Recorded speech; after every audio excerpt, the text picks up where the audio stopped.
Olá, eu sou o Roberto Maltic, editor do Jota, e esta é a versão Pocket do Jaule, um podcast do Jota em parceria com o Intel, Instituto Brasileiro de Transição Energética. Aqui a gente conta o que rolou de mais importante no setor na última semana e um pouquinho mais.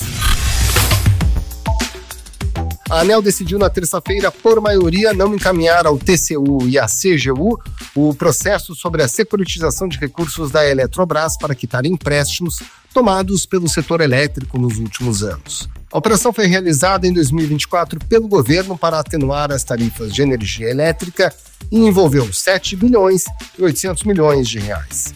O relator do processo, o diretor Fernando Mosner, levantou uma série de pontos sobre o efetivo benefício da securitização e sobre a atuação do Ministério de Minas e Energia no processo. O caso já havia sido analisado no ano passado, mas não houve convergência. Com a manifestação da diretora substituta da agência, Ludmila da Silva, a votação foi concluída nesta semana. Mas ela não apoiou o encaminhamento proposto pelo relator e ressaltou que o processo, a princípio, trata sobre a consulta pública dos efeitos da medida. O relator também sugeriu encaminhar o processo para avaliação de possível sindicância, mas a proposta não foi aprovada.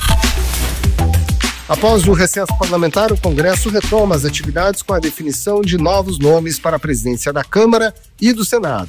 A provável chegada de Hugo Motta para o comando da Câmara e de Davi Alcolumbre no Senado deve impactar as pautas do setor de energia. Conforme as analistas do Jota, Larissa Fafá e Marla Sabino, a influência de Alcolumbre é mais visível. Quando ele comandou o Congresso, o senador teve forte influência em discussões sobre a privatização da Eletrobras e sobre a geração distribuída.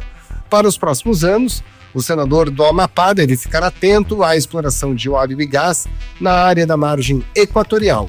Alcolumbre também é ativo em questões relacionadas ao preço da energia elétrica e de problemas na prestação do serviço em seu estado, logo em toda a região norte do país. Já o deputado Hugo Motta tem ligação com o setor de combustíveis, mais especificamente com o de etanol. O deputado já sugeriu que o etanol hidratado combustível fosse vendido sem intermediações. Se espera do parlamentar um perfil moderado e aberto ao diálogo, o que pode ser importante se o governo retomar, por exemplo, as discussões sobre a reforma do setor elétrico.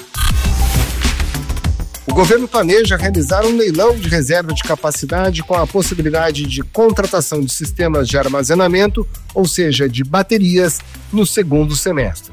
Segundo fontes do Executivo, o Ministério de Minas e Energia tem a intenção de publicar a portaria com as diretrizes do certame no primeiro trimestre. O leilão deve ser voltado para a contratação apenas de baterias, como é esperado pelo setor. A intenção é atrair players que investem nesse segmento e também testar a tecnologia. O certame ainda é visto como uma possibilidade de o ministro Alexandre Silveira deixar um legado do seu mandato na pasta com a realização do primeiro leilão de baterias no Brasil. O Ministério de Minas e Energia abriu consulta pública com a minuta de portaria para o leilão em setembro do ano passado. A consulta pública sugeria que o certame fosse realizado em junho deste ano.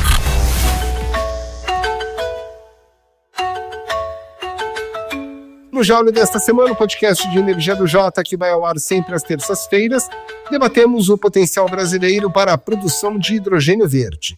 CEO da Associação Brasileira da Indústria de Hidrogênio Verde, a professora Fernanda Delgado disse que o recurso energético faz parte de um portfólio de soluções para a matriz brasileira e reforçou o potencial do Brasil para se tornar um grande exportador de hidrogênio. O hidrogênio não é uma solução salvadora do Brasil, mas o Brasil pode fornecer o hidrogênio em larga escala para outras praças que têm no hidrogênio a sua salvação. Então, fazendo curta, essa história muito longa, o Brasil tem hoje todos os fundamentos mercadológicos para ser um grande produtor de hidrogênio verde, porque tem a possibilidade de uma energia elétrica barata no longo prazo, porque tem o fornecimento de água, porque tem disponibilidade de terras, porque tem o grid interligado, porque tem 90% da matriz elétrica renovável, porque não oferece nenhum risco geopolítico.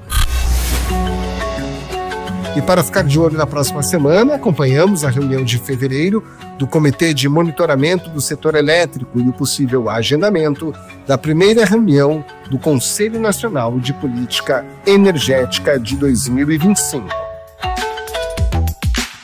Esta foi a versão Pocket do Jaule, um podcast do Jota em parceria com o INTE, o Instituto Brasileiro de Transição Energética. Na próxima semana, o Jaule entrevista a Cristiane Schmidt, ex-secretária de Finanças e Planejamento de Goiás, e Lívia Amorim, sócia da Veirano Advogados, para discutir os impactos da regulamentação da reforma tributária no setor energético e na transição energética. Até lá!